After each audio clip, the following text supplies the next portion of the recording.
पंजाब का सिद्धू मूसेवाला जो केस हुआ, इसमें हमने देखा कि बहुत ही ज़्यादा जोखिम भरा रहा। आपको वाई कैटेगरी की सिक्योरिटीज़ में लेनी पड़ी क्योंकि जिस तरह की धमकियाँ आपको मिल रही थी, जान से मारने की ज़ियान ने धमकी दी थी। हरिद्वार के अंदर अर्धकुंभ था, तो आईएसआईएस की प्लानिंग थी कि यहाँ पर जो है किसी तरह से एक टेररिस्ट एक्टिविटीज करके स्टम्पीड कराया जाए। मैंने सुना है सलमान खान को जो गैंग धमकी देता है, उसको आप न्यूट्रलाइज़ कर लेते हैं। पाड़े भाई बुनू थे मैं मैसेज देना चाहूँ छूँ कि भाई वो अपने आप को जो है कंपटीशन के लिए तैयार करें।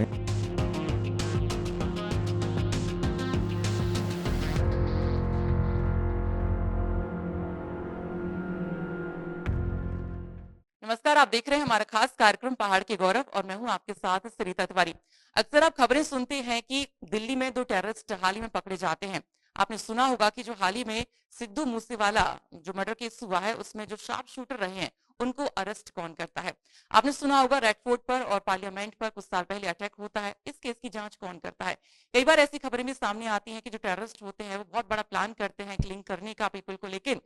उन सबसे हमें कौन बचाता है। और साथ ही साथ सलमान खान को जिस गैंगस्टर ने धमकी दी थी, उसको न्यूट्रलाइज करने का काम किसने किया। जी हाँ, यहाँ पर आज आपको एक ऐसी शख्सियत से मिलवाने वाले हैं जिनके ऊपर इन सब की जिम्मेदारी रही है, इन सब केस की उन्होंने जांच भी की है, उसमें शामिल रहे हैं। साथ ही साथ कह सकते हैं कि बहुत बड़ी जिम्मेदारी उन पर है। आपको हम यहाँ पर मिलवाएंगे पहाड़ के यानी पौड़ी के रहने वाले ललित मोहन नेगी जी से, जो कि एनकाउंटर स्पेशलिस्ट हैं और दिल्ली के स्पेशल सेल में एसीपी हैं। सर, आपका बहुत बहुत स्वागत है हमारे इस खास कार्यक्रम। धन्यवाद।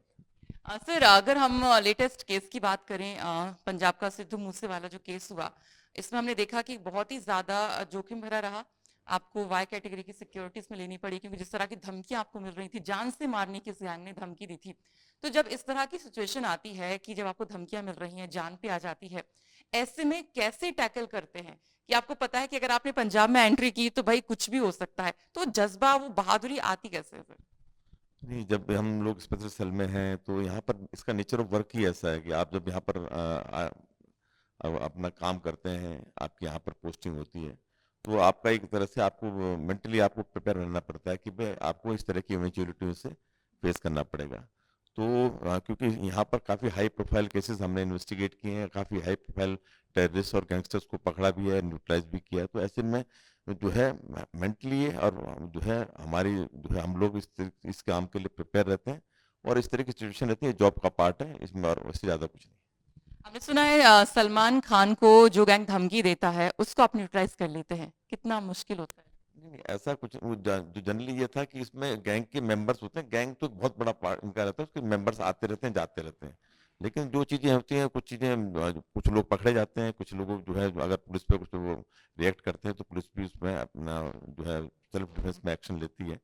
तो जो भी चीजें रहती है, लेकिन ये जो है कोशिश ये की जाती है कि भी किसी तरह से भी गैंग अपने जो है अपने जो इलीगल एक्टिविटीज है उसको ना वो करें, हम लोग उसको कर्टेल करने की कोशिश करते हैं, यही हमारा काम भी है। आप को 30 से आप जो है 30 से ज्यादा इनकाउंटर्स कर चुके हैं और आपको एक मतलब काफी ज्यादा पुरस्कार मिले हैं, गैलेंट्री अवार्ड्स मिले हैं और साथ ही एक वो एक कहते हैं ना एक्स्ट्रा ऑर्डिनरी काम के लिए एक अद्भुत कुछ कार्य पुरस्कार आपको मिला था। यहाँ पर हम देखते हैं कि गैंग है, आई थिंक इंडियन निजामुद्दीन, जिसमें सीरियल ब्लास्ट की जिनकी प्लानिंग रही थी, तो उसको भी आपने जो इसमें काम किया है वो कितना चैलेंजिंग था? नहीं, जो अगर हम देखें तो पिछले दशक की बात करते हैं तो उसमें इंडियन मुजाहिदीन ने बड़ा एक्टिव जो है टेररिस्ट ऑर्गेनाइजेशन था, जिसने कि ऑल ओवर इंडिया के अंदर इंक्लूडिंग दिल्ली जो है काफ़ी जो है सीरियल ब्लास्ट किए थे, और उनके काफ़ी जो है उन्होंने डिफरेंट इंडिया के डिफरेंट पार्ट्स में उनके अपने अलग मॉड्यूल्स थे, जो कि उससे सारी जो हमारी स्टेट पुलिस है और सेंट्रल इंटेलिजेंस एजेंसीज हैं, उनने मिल करके हमने पहले 2008 में इस पर डेंट किया था, और उसके बाद 2011 के बाद से ऑनवर्ड्स फिर दोबारा जब इन्होंने कुछ अहमदाबाद उसमें हैदराबाद वगैरह में कुछ वो किया था, तो उसके बाद फिर इन लोगों को पकड़ के करीब करीब अब इंडियन मुजाहिदीन के जो मेन जो इसके जो मॉड्यूल में जो मेन टेररिस्ट थे वो जेलों के अंदर हैं या न्यूट्रलाइज हो चुके हैं। हमने सुना था जो अर्ध कुंभ मेला लास्ट था, तो उसमें भी कुछ ब्लास्टिंग की प्लानिंग थी किसी गैंग की, कौन था? हाँ, जब ये हमारे उसमें हरिद्वार के अंदर अर्धकुंभ था,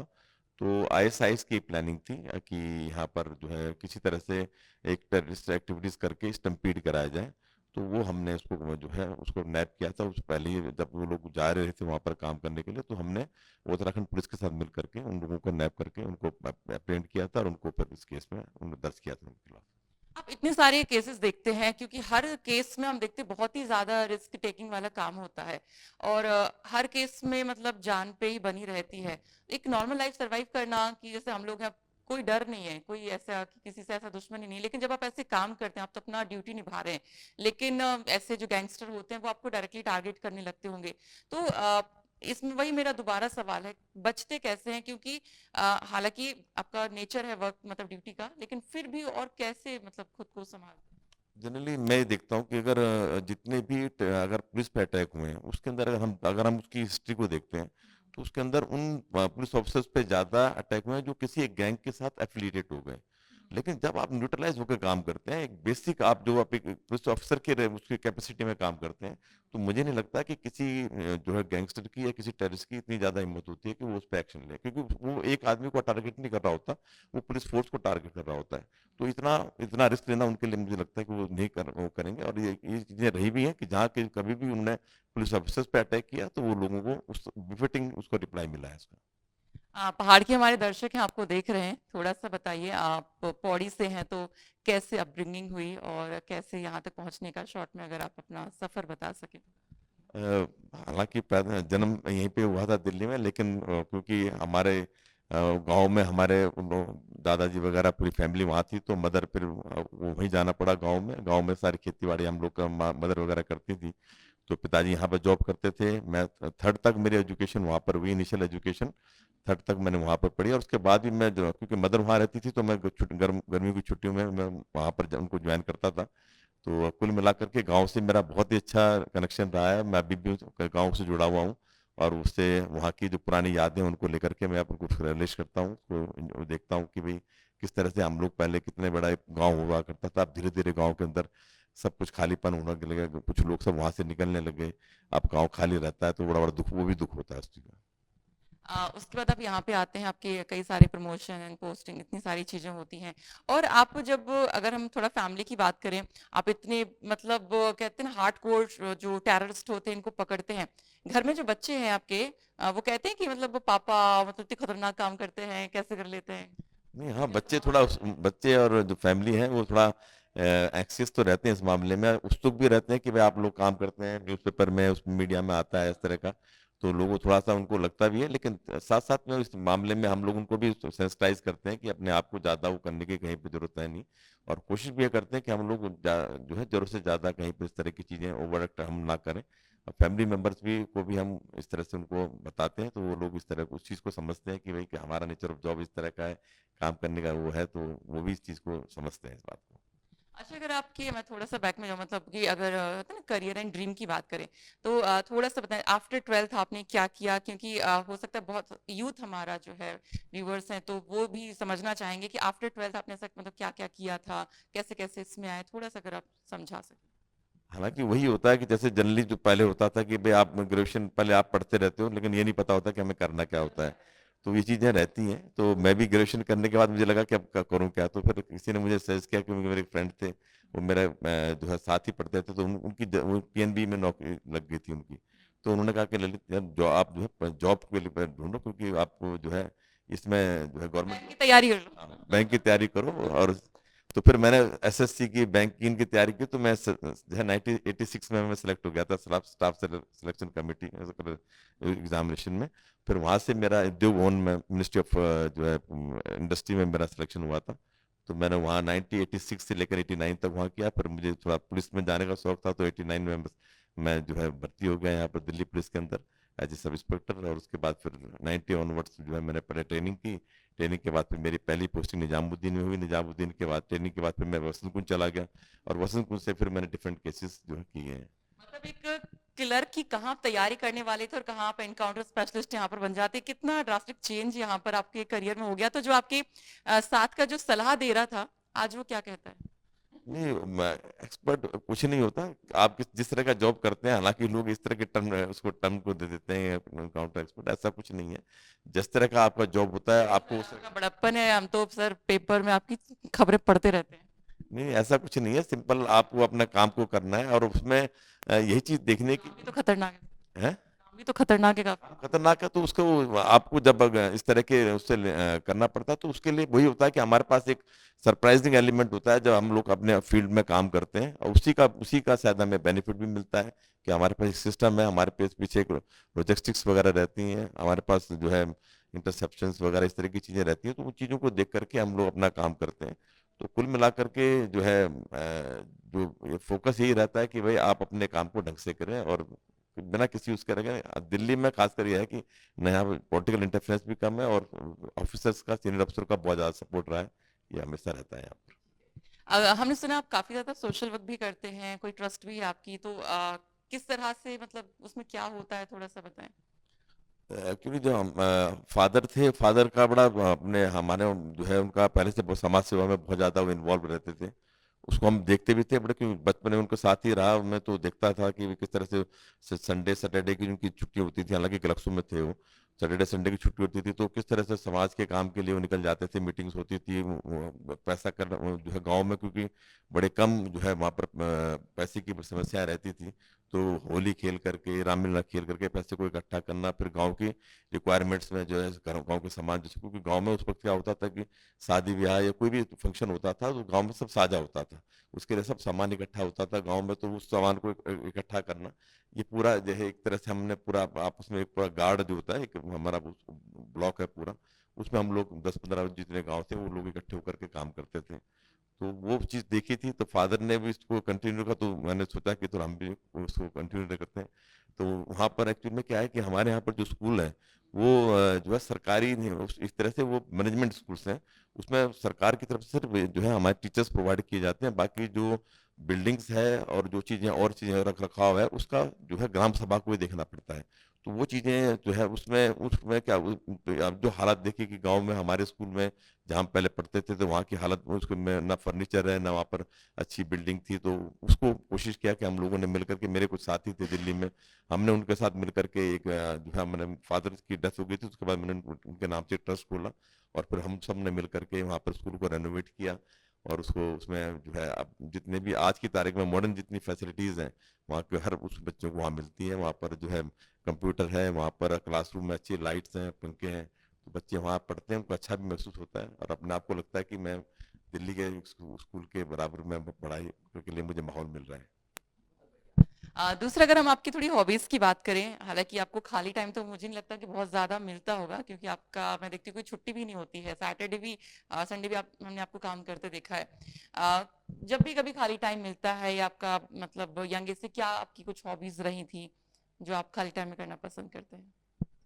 इसका जनरली क्या होता है कि जब आपकी यहाँ पर जब इस तरह के जॉब में आप रहते हैं जहाँ आपको 24 घंटे रहना पड़ता है, तो धीरे धीरे इसी तरह की हॉबीज जो है आपकी हो जाती हैं कि आपने किसी तरह की इंफॉर्मेशन को गैदर करना, तो इस तरह की फिल्म्स को देख लेना या इस तरह की डॉक्यूमेंट्रीज को देख लेना कि जहाँ पर डिटेक्शन होता है, जो है वहाँ पर प्रिवेंशन, डिफरेंट सीरीज हैं इस तरह की आजकल जो आई हुई हैं, तो उनको देखते हैं कि सीरीजें हमारे खुद के जो हमने ऑपरेशन किए हैं उसके नाम पे बनी हुई है सीरीज, तो वो तो कौन कौन सी सीरीज बताएंगे सर। अभी एक सीरीज है, मैं नाम थोड़ा सा भूल रहा हूँ, जिसमें कि हमने तरुण तेजपाल वाला जो एक केस था, तो उस वाले केस के में जो है वो, तो उसमें जो करेक्टर दिखाया था हालांकि वो त्यागी था, तो उस करेक्टर को दिखाने में तो करीब उसी तरह का करेक्टर, हालांकि थोड़ा सा उन्होंने जो फिर उसको ड्रामेटाइज किया है, लेकिन ऐसी कई ऑपरेशन हैं जो कि अब मैं देखता हूँ कि हमारे आसपास उसमें जो है चैनलों में आज दिखाई देते हैं। कुछ एक गैंग हमने सुना था, वो जो है हरिद्वार में भी कुछ ब्लास्टिंग की प्लानिंग प्लानिंग कर रही थी, तो वो क्या था मसला तब का।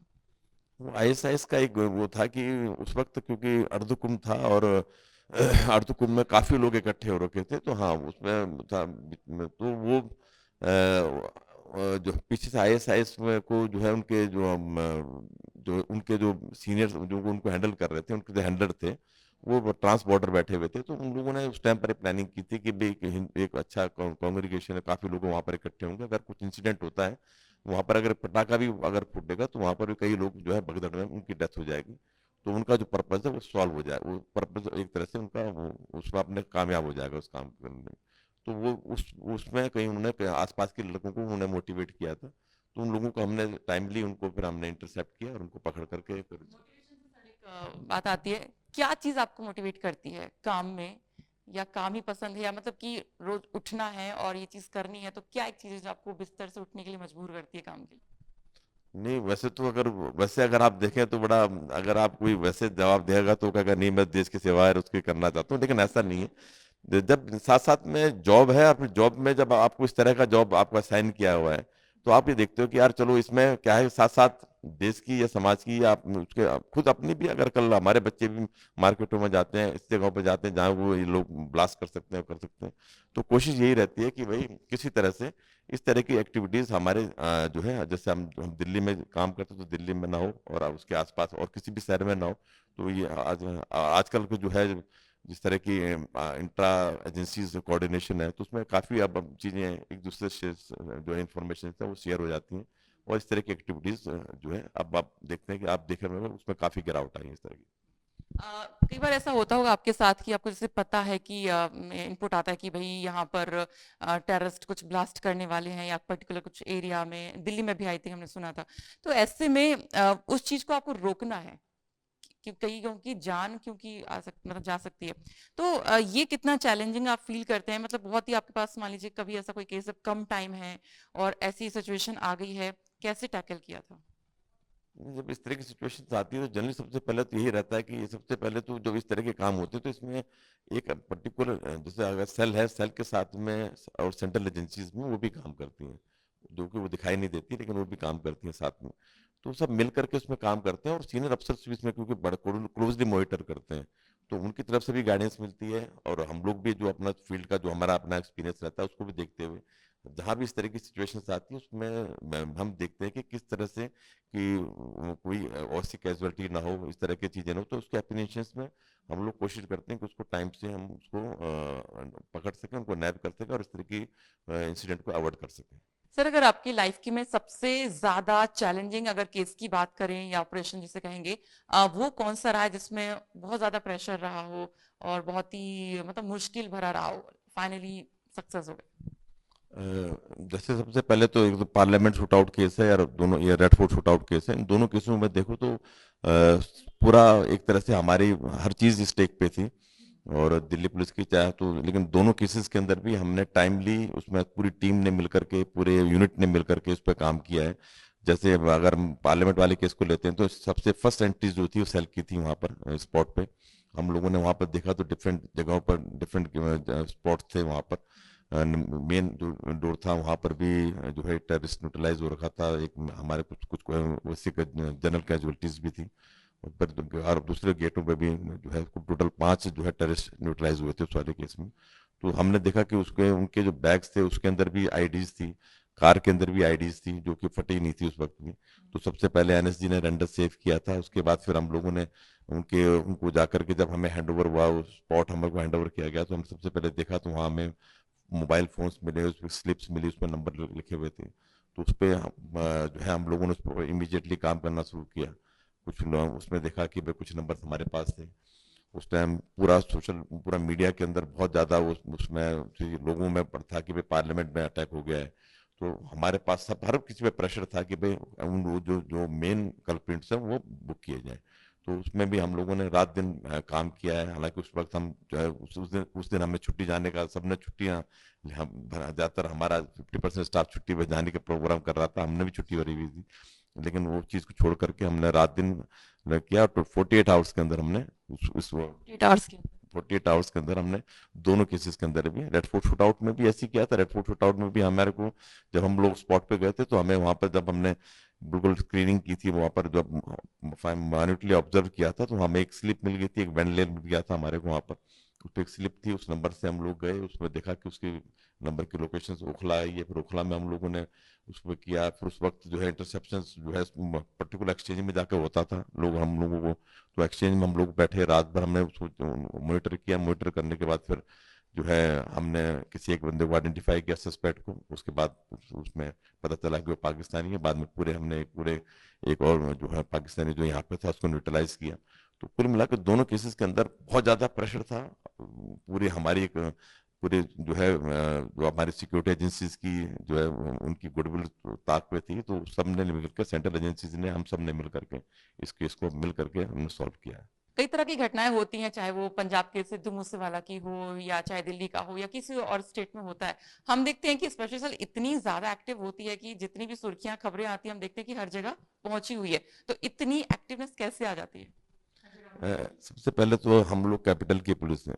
तो उसमें क्या रहता है कि जितनी भी, चाहे वो किसी गैंगस्टर का रहा हो चाहे किसी टेररिस्ट ऑर्गेनाइजेशन का रहा हो, दिल्ली हमेशा टारगेट रहती है। तो इस सिचुएशन को देखते हुए हम इस मामले इस में हमारी जो पूरी टीम है उस बारे में सेंसिटाइज रहती है। सीनियर ऑफिसर हमारे इस बारे में हमें गाइड करते रहते हैं कि भाई कोई भी इंसिडेंट होता है उसका इम्पैक्ट कहीं ना कहीं दिल्ली पर आता है। अगर कोई कोई भी टेररिस्ट ऑर्गेनाइजेशन अगर आज इंसिडेंट उसने वहां किया है, कहीं एक छोटे से टाउन में किया है, कल उसका इम्पैक्ट हमारे ऊपर भी आएगा। तो इसलिए हमारी कोशिश रहती है कि जब भी कभी इस तरह का इंसिडेंट होता है तो हमारा रिएक्शंस रहता है, हम लोग वहां पर जाते हैं, हमारे सीनियर अफसर हमें भेजते हैं, चाहे हमारी एनडीआर जाए कोई और दूसरी रेंज जाए, लेकिन स्पेशल सेल हमेशा वो इस तरह की एक्टिविटीज में रहती है। इसी तरह से भी गैंगस्टर भी है, गैंगस्टर का भी आजकल आप देखेंगे कि आप गैंगस्टर किसी एक स्टेट से को नहीं करता। आपने देखा होगा, अगर आप गैंगों का अगर आप मिला के देंगे तो बॉम्बिया गैंग है, बॉम्बिया गैंग का एसोसिएशन है, कौशल गैंग में वो गुड़गांव में रहता है, यहाँ पर टिल्लू गैंग है दिल्ली के अंदर है, ऐसी यूपी में अलग से किसी और लोगों के साथ एसोसिएशन है। तो ये अब एक ऐसा अमलगमेशन रहता है इनका आपस में, इस तरह का कोऑर्डिनेशन रहता है कि जिस तरह ये लोग भी आप कोऑर्डिनेट होकर काम कर रहे हैं, तो पुलिस को भी इसी तरह से हम लोग भी एक तरह से, और स्टेट एजेंसीज या सेंट्रल एजेंसी से मिल करके हम लोग भी ज्वाइंटली उनके इस तरह के जो उनके डिजाइन होते हैं, नेफेरियस डिजाइन है, उसको हम अवॉइड करते हैं। आखिर में सर, हमारे जो पहाड़ के भुला हैं, बाकी जितने भी मतलब जो दर्शक हैं हमारे, उनके लिए अगर आप कोई पहाड़ी में संदेश देना चाहें, खासकर युवाओं के लिए। हाँ, अब पाड़े भाई बुनु थे, मैं मैसेज देना चाहूँ छूँ कि भाई वो अपने आप को जो है कंपटीशन के लिए तैयार करें। वो एक तैयार करा उस आप पूरी पढ़ाई को आप पढ़े थे तन मन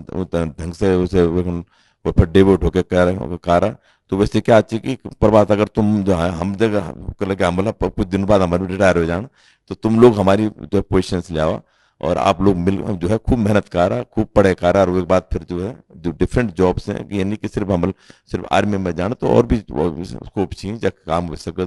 तो पुलिस में भी चाहिए, तो वो भी आओ और वो भी अपने देश से और समाज सेवा करा। बहुत बहुत शुक्रिया, बहुत बहुत शुक्रिया। और उत्तराखंड तक से बातचीत करने के लिए, समय निकालने के लिए, इतने बिजी शेड्यूल में आपका बहुत बहुत धन्यवाद सर। थैंक यू, धन्यवाद।